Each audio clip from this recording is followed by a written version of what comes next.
Nesta segunda parte sobre porta-aviões, veremos três tipos classificados pela configuração de decolagem e pouso.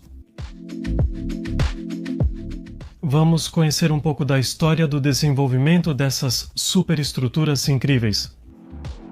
Olá, sou o Marcos e este é o Mundo da Aviação. Bem-vindos a mais um vídeo.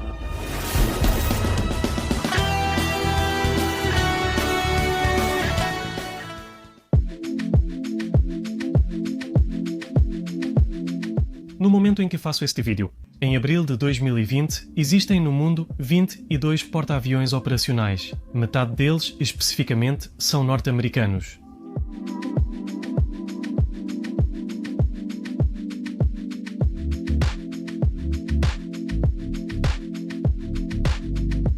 Por serem os navios de guerra mais grandes que existem, sua construção envolve um processo longo e trabalhoso, que representa um enorme custo para a Marinha e leva muitos anos para ser concluída. A tendência é construir porta-aviões cada vez maiores em comprimento, largura e deslocamento, para transportar mais aeronaves no hangar e operar no convés. Maior número de aviões rapidamente e usar menos tripulação para operá-los, graças à automação e ao uso de novas tecnologias.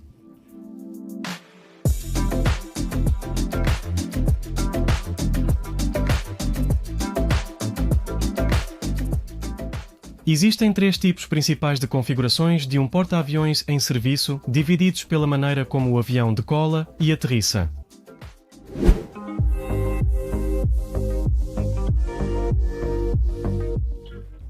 Decolagem por catapulta e recuperação por cabos. Pelas suas siglas em inglês, são porta-aviões nos quais se utiliza uma catapulta para acelerar os aviões convencionais até uma velocidade de voo segura para lançá-los até o final da pista, o que lhes proporciona a velocidade inicial para gerar sua própria sustentação.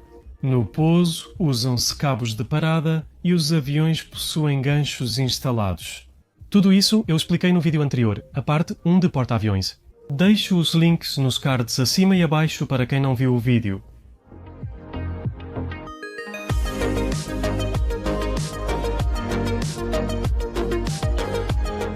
Esses porta-aviões costumam levar os aviões maiores, mais pesados e armados da frota, em comparação com outros do tipo, embora os CATOBAR menores possam ter outras limitações, como a capacidade de peso dos elevadores ou ascensores, por exemplo.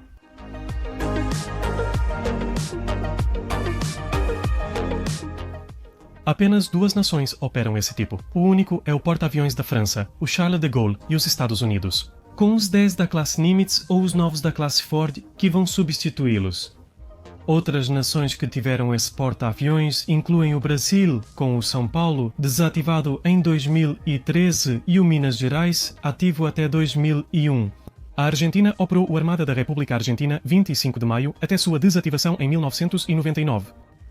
Como podem ver, esses porta-aviões sul-americanos transportavam aviões como o A4 Skyhawk bem mais leves que os atualmente usados pelos Estados Unidos da América ou França.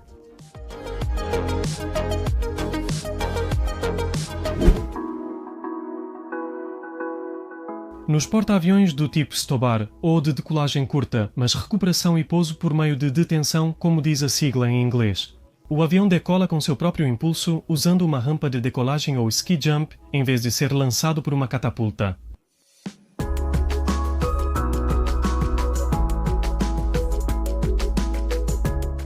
Na plataforma, o avião fica parado até decolar, por pequenos suportes nas rodas do trem de pouso principal, que se levantam do convés com um mecanismo hidráulico.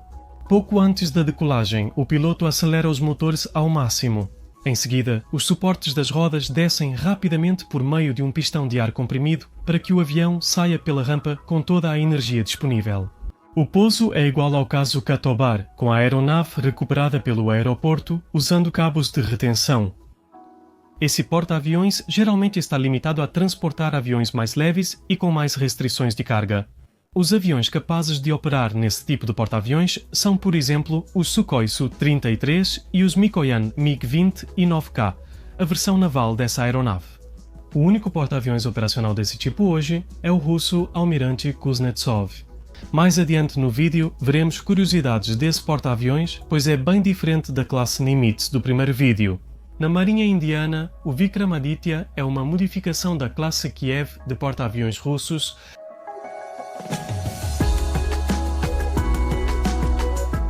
Os da China, o Liaoning e o novo Shandong. O Liaoning, segundo porta-aviões da classe Kuznetsov, feito na Ucrânia, foi vendido à China após a dissolução da União Soviética.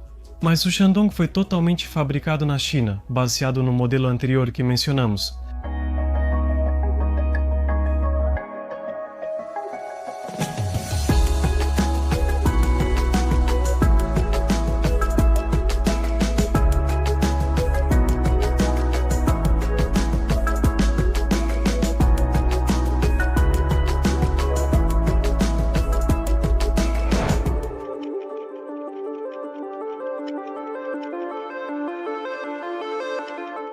Os de decolagem curta e pouso vertical só transportam aeronaves capazes de pousar verticalmente, como foi o Hawker Siddeley Harrier e o Yakovlev Yak-30 e 8, e aviões um pouco mais modernos, como o Harrier 2 e os últimos F-30 e 5 versão B. São aviões com cargas muito limitadas, características inferiores e alto consumo de combustível se comparados com aviões convencionais de asa fixa. Os países que possuem esse tipo de porta-aviões são a Espanha, com o Juan Carlos I, e anteriormente tinha o Príncipe de Astúrias, que foi retirado de serviço em 2013.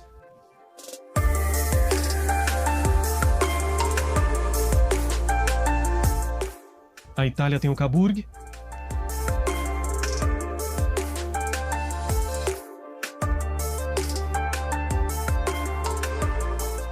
O Reino Unido tem o Queen Elizabeth. E os Estados Unidos têm 9 navios de assalto anfíbio que podem realizar operações Short Takeoff and Vertical Landing. A Tailândia tem o Chakri Naruevet, mas não tem capacidade Short Takeoff and Vertical Landing. Atualmente está operando como um porta-helicópteros, e já que os mencionamos, esses porta-helicópteros nós consideramos como um quarto tipo. Esses são operados por diversos países. Podemos citar alguns, por exemplo, como o United States Ship America, o primeiro de 4 da classe América dos Estados Unidos. Os navios da classe Yuga e da classe Izumo do Japão.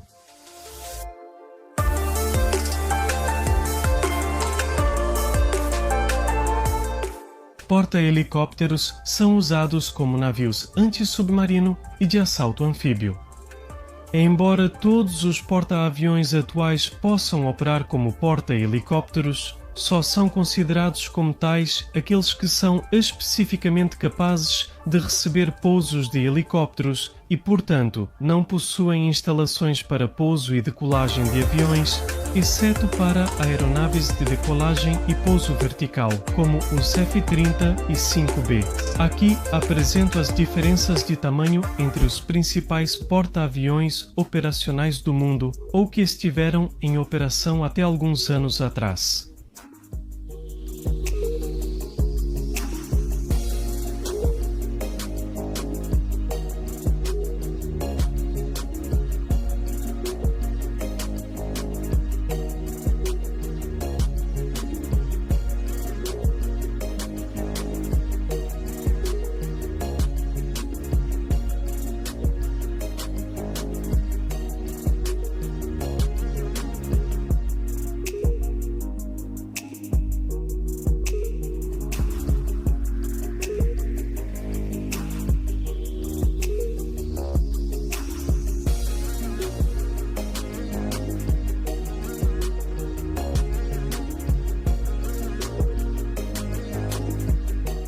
Além dos Estados Unidos, China, Itália, França, Espanha, Rússia, Índia e Reino Unido, os países que historicamente tiveram porta-aviões foram Argentina, Austrália, Brasil, Canadá, Japão, Países Baixos e Tailândia.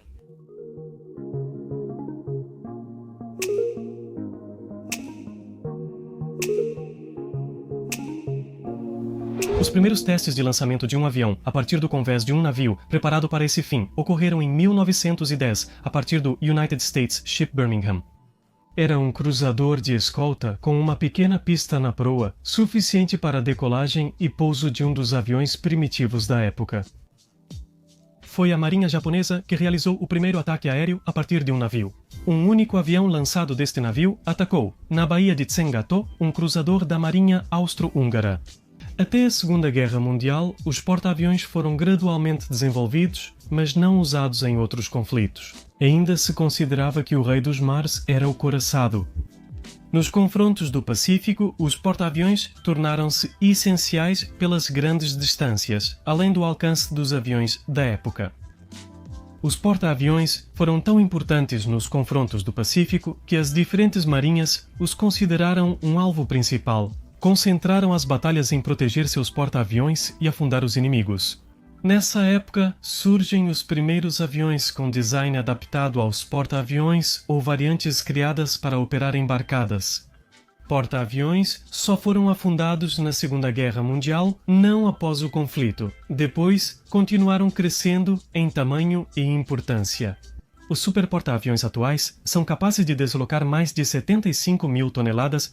A classe Nimitz de porta-aviões dos Estados Unidos tem um deslocamento aproximadamente 4 vezes maior do que o dos porta-aviões da Segunda Guerra Mundial.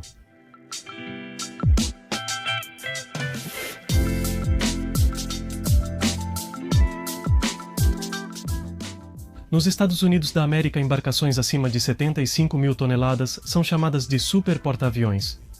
E o primeiro deles foi da classe Forrestal de 1955, que estabeleceu o padrão para os que viriam depois. Observem como eles têm muitos porta-aviões, mostrando quantos esse país já teve na história. Aos 4 da classe Forrestal seguem-se mais 4 da classe Kitty Hawk, um único da classe Enterprise e 10 da classe Nimitz.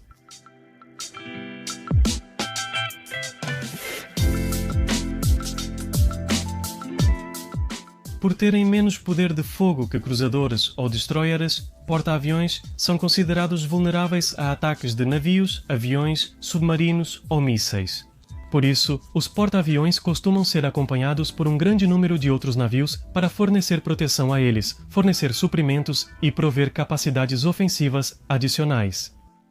Esse conjunto é chamado de Grupo de Batalha de Porta-Aviões.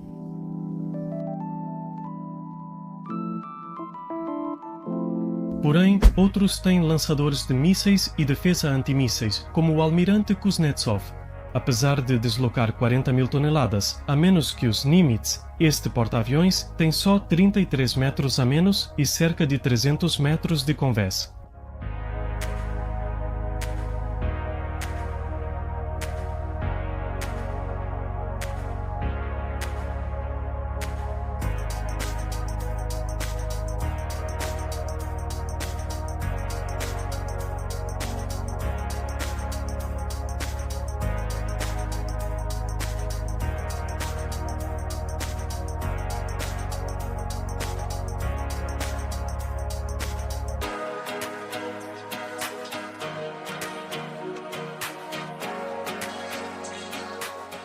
Ele possui 4 cabos de parada que ficam escondidos dentro do convés e freiam os aviões durante o pouso. Também para que os aviões possam decolar usando praticamente todo o convés quando eles estão ocultos.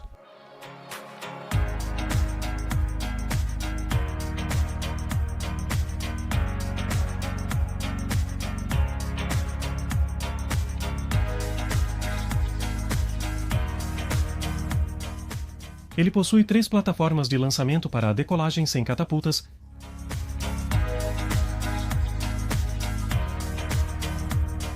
três defletores desviam gases quentes dos motores dos aviões, para proteger a equipe no convés e evitar danos a outras aeronaves. Apesar de não transportar tantas aeronaves quanto os americanos, é o porta-aviões com maior capacidade de transporte de armamento do mundo. Ele tem mísseis superficiar, torpedos em motores de mísseis, canhões antiaéreos e mísseis de cruzeiro. Outra característica única é que, no meio das 2 pistas de decolagem, há 12 silos verticais com lançadores de mísseis táticos de mais de 400 km de alcance, com grandes portas articuladas que ficam ocultas sob o convés de voo.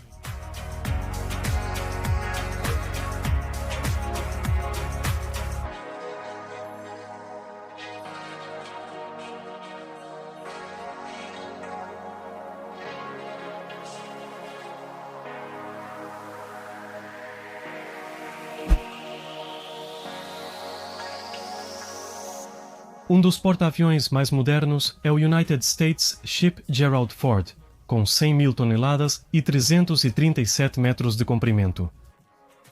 Ele tem um preço aproximado de 14 bilhões de dólares, diferente da classe Nimitz, que substitui, que custava entre 6 e 8 bilhões de dólares.